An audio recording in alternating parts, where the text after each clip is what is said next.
అందరికీ నమస్కారం. Welcome to me ఇంటి ఆడపడుచులు. ఈరోజు ఆవు పెట్టిన పులిహోర వాసన రాగానే నాకు చిన్నప్పటి పండుగలు గుర్తొచ్చాయి. మీకు కూడా అలా అనిపించిందా? నిజమే. ఉగాది, సంక్రాంతి, వినాయక చవితి ఏ పండగ వచ్చినా ముందు పులిహోర ఉండేది కదా. మా ఇంట్లో అయితే పండగ అంటే అమ్మమ్మ ఉదయాన్నే లేచి ముందుగా పులిహోర మొదలుపెట్టేది. అవును, మిగతా వంటలన్నీ తర్వాత, పులిహోర మాత్రం ఫస్ట్ ప్రాధాన్యం. అసలు ఆవ పెట్టిన పులిహోర అంటే చేయడం కూడా ఒక ఆర్ట్ లాంటిది. ఆవపెట్టు రెడీ చేస్తే ఆ టైంలోనే వంటగది మొత్తం గుమగుమలాడేది. ఆవాలు, ఎండుమిర్చి, వెల్లుల్లి, కరేపాకు రుబ్బేటప్పుడు వచ్చే వాసన ఇప్పటికీ మర్చిపోలేను. అవును, మనం పక్కనే నిలబడి ఇంకా ఎంతసేపు అని అడుగుతూనే ఉండేవాళ్ళం. అమ్మమ్మ చెప్పేది ఒకటే, పులిహోరలో ఓపిక చాలా ముఖ్యమని. అవును, అన్నం ఎక్కువ వేడి ఉండకూడదు, చింతపండు రసం ఎక్కువ కాకూడదు, ఉప్పు కరెక్ట్గా ఉండాలి. అన్నీ సరిగ్గా కుదిరితేనే ఆ రుచి వస్తుంది. అందుకే ఇంట్లో చేసిన పులిహోర బయట ఎక్కడా దొరకదు.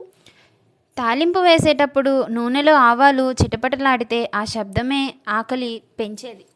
పల్లీలు, శనగపప్పు వేయగానే మన చేతులు ప్లేట్ వైపు వెళ్ళిపోయేవి. అమ్మమ్మ అయితే ఇప్పుడే కాదు కాస్త ఆగు అనేది. ఆ మాట వినకపోతే చేతికి తగిలే చెంచా దెబ్బ గుర్తుందా? నాకు చాలా తగిలాయి. అన్నీ కలిపాక అరిటాకులో వేసుకొని తినే పులిహోర అసలు వేరే లెవెల్. అరిటాకు వాసనతో కలిసి పులిహోర రుచి కాస్త ఇంకాస్త పెరిగేది. అందరం కలిసి కూర్చొని నవ్వుకొని తినడమే అసలైన హైలైట్. అప్పట్లో మొబైల్స్ లేవు, కానీ మాట్లాడుకునే మాటలు మాత్రం ఎక్కువ. ఇప్పుడేమో పండుగ అంటే ఫోను, ఫోటోలు, స్టేటస్లు.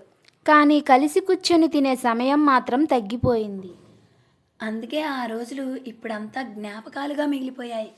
ఆ జ్ఞాపకాలే మళ్ళీ మనల్ని వంటగదికి తీసుకొస్తున్నాయి. ఆవ పెట్టిన పులిహోరలో ప్రతి ఇంట్లో ఒక చిన్న తేడా ఉంటుంది కదా. మా ఇంట్లో నువ్వులు ఎక్కువ వేస్తారు. మా వాళ్ళు వెల్లుల్లి కాస్త ఎక్కువగా ఇష్టపడతారు. కొంతమంది పచ్చిమిర్చి ఎక్కువ వేస్తారు. అదే అందం. ఒకే వంటకం కానీ ప్రతి ఇంట్లో ఒకే రుచి. ఆ రుచుల్లోనే మన కుటుంబపు కథలు దాగి ఉంటాయి.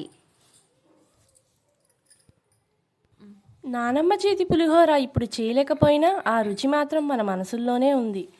అందుకే మన పిల్లలకు ఇలాంటి రుచులు నేర్పాలి.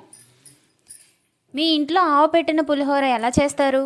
మీ సీక్రెట్స్ టిప్స్ కామెంట్స్లో చెప్పండి. ఇంటి వంటలు, ఇంటి జ్ఞాపకాలు ఇలానే చూడాలంటే మీ ఇంటి ఆడపడుచులు ఛానల్ని లైక్, షేర్ అండ్ సబ్స్క్రైబ్ చేయండి. ఇంకో ఇంటి రుచితో త్వరలో మళ్ళీ కలుద్దాం. ప్రేమ